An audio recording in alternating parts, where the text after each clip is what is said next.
Continuando con nuestra prueba de consolidación, y ya que se explicó lo que es el T50 y el T90, ahora vamos a ponerle datos a nuestra hoja de cálculo. Esta información, como pueden ver, no se llenan las dos columnas, o sea, T50 y T90. El principal que siempre debemos de buscar cómo determinar es el T50. De no poderse, nos vamos con el método alternativo de Taylor y obtengo el T90.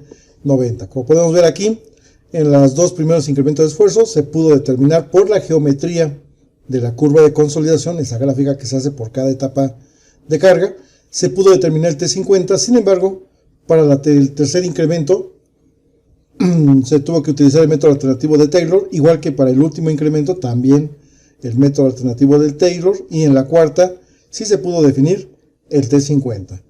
Para nuestros cálculos lo introducimos en segundos. Muy bien, sigue un parámetro importante, sobre todo para calcular tiempos de consolidación, y para ello debemos de definir algo que tengo ahí como HM. Ese se conoce como espesor efectivo medio del suelo. Y no tiene relación directa con el espesor real del suelo. Depende de las condiciones de drenaje. Entonces, antes de entrar a cómo determinarlo en nuestra prueba de laboratorio, primero vamos a definir bien qué es esto de espesor efectivo del suelo. Como les comentaba, depende del drenaje que tenga este suelo. Puede haber dos posibilidades.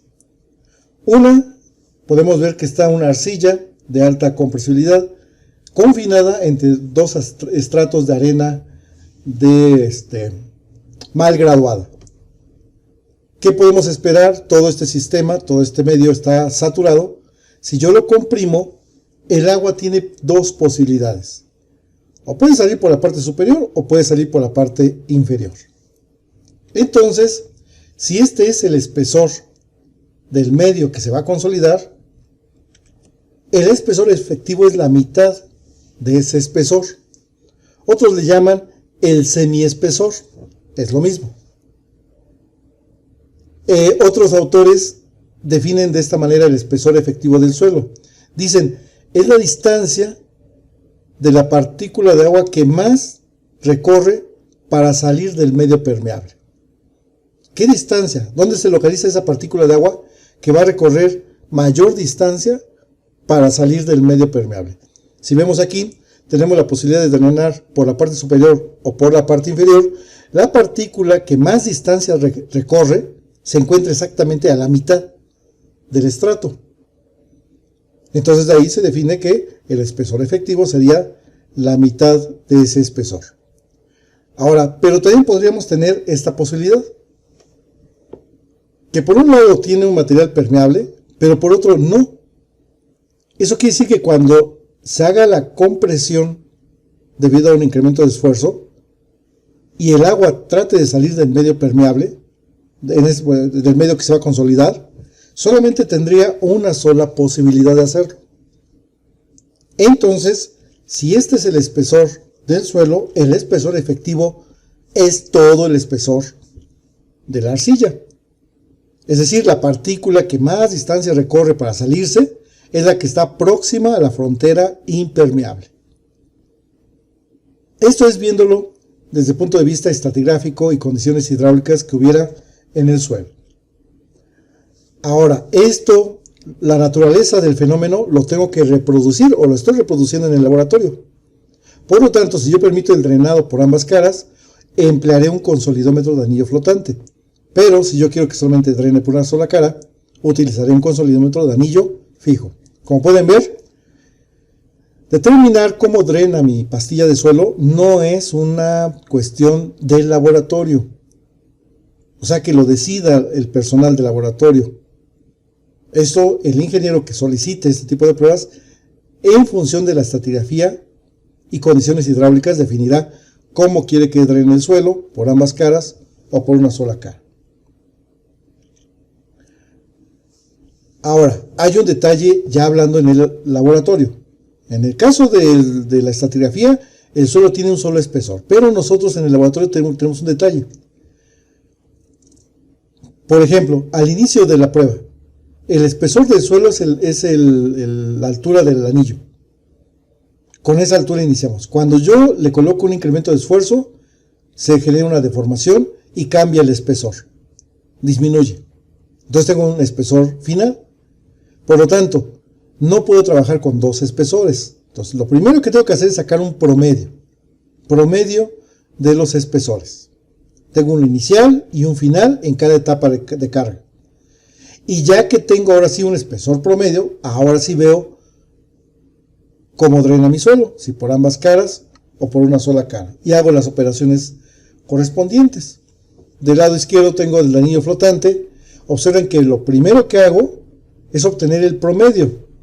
La altura final 1 más la altura final 2 entre 2, eso me da un promedio. Ya tengo un solo espesor. Ahora, como drena por las dos caras, eso lo divido entre 2, porque el espesor efectivo, cuando el drenado es por las dos caras, es el semiespesor, o la mitad del espesor. Ordenando esta ecuación, nos puede quedar así.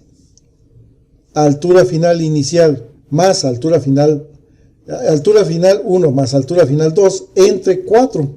Nada más acomodé producto de extremos entre producto de medios. Y con eso tengo el espesor efectivo medio del suelo. Para anillo fijo, primero obtengo el promedio, ya tengo el promedio. Y como drena por una sola cara, ese promedio se convierte en el espesor efectivo del suelo. Y esa es la manera de encontrar este concepto llamado espesor efectivo del suelo. Lo hacemos nuestros cálculos correspondientes. Los espesores lo tenemos del lado izquierdo. Tenemos cada uno, iniciamos con la altura del anillo, 20, y después vienen todos los demás espesores, 19.191, 19.033. Entonces tengo un espesor inicial, 20, un espesor final, 19.191. Es por cada etapa de carga.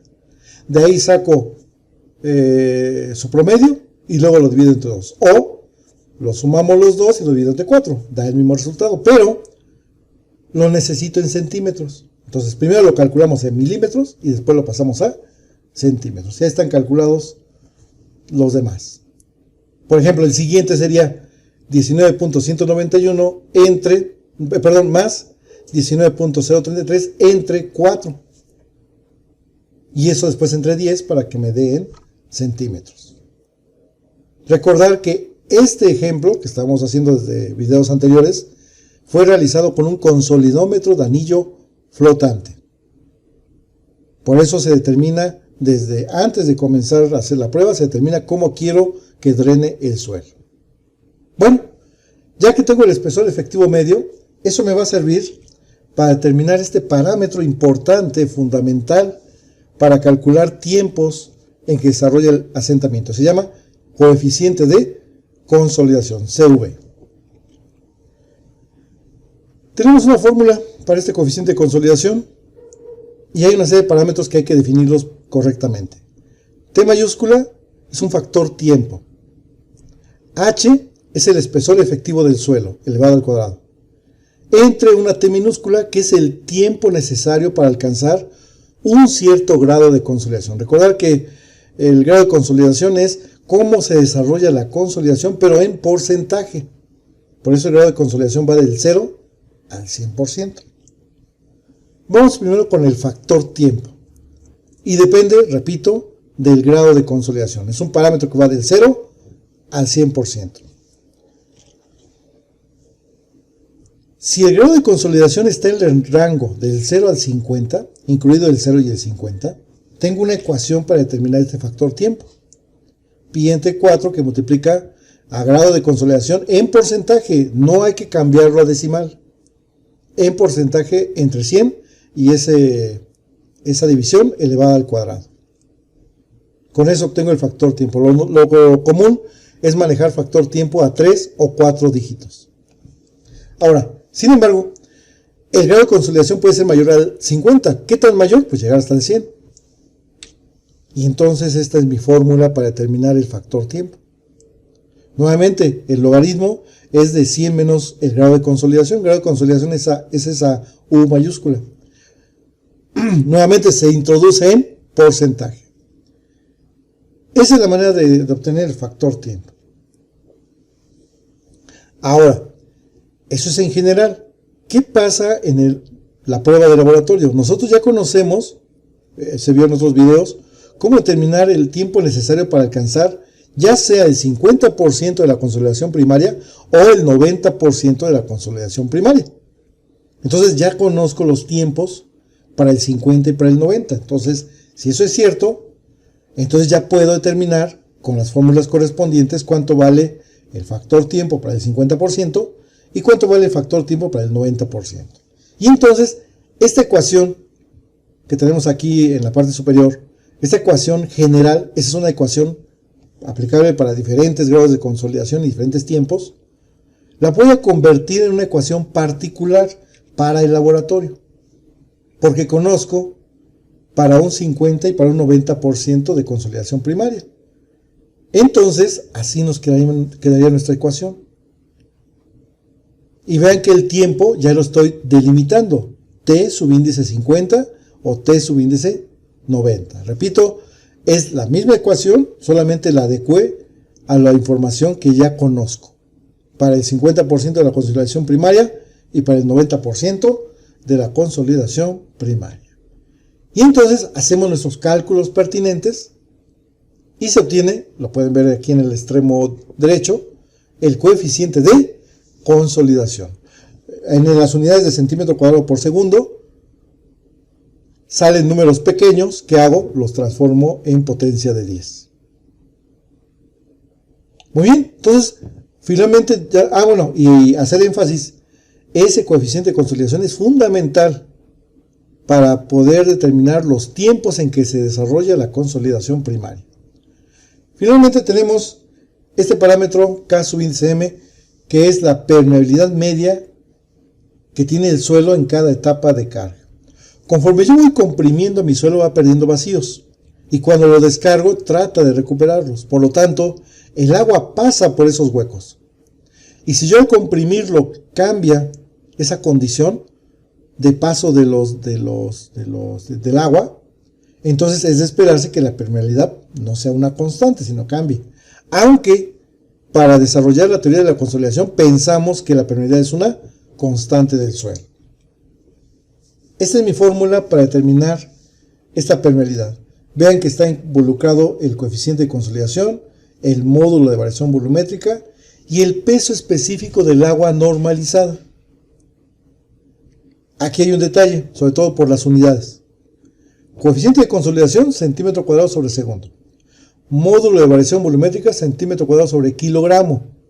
Por lo tanto, el peso específico del agua lo requiero en kilogramos sobre centímetro cúbico. Y esto vale 0.001 kilogramos por cada metro cúbico, por cada centímetro cúbico. Entonces, tener mucho cuidado en las unidades. Aquí, todo se manejó para un cierto tipo de unidades, pero puede cambiar el sistema de unidades, entonces cambia en que se expresan los resultados. ¿Sí? Entonces, ese va a ser mi peso específico, 0.001 kilogramos sobre centímetro cúbico. Y con eso ya puedo hacer mis cálculos correspondientes de la permeabilidad. Como podemos ver, también salen números pequeños, lo expresamos en potencia de 10. Y con esto ya tendríamos terminado todo lo que es la hoja de cálculo, que en realidad la finalidad no es en sí saberlo calcular como tal. Hay programas en los cuales se mete una cierta información e inmediatamente se obtienen todo esto que tenemos aquí plasmado. Pero sí es importante definir qué es cada uno de ellos y por lo menos una vez hacerlo de forma manual. En el siguiente video vamos a trabajar con la curva de compresibilidad dibujada en escala semilogarítmica y vamos a sacar otros parámetros que son importantes para el desarrollo del cálculo de asentamientos por consolidación.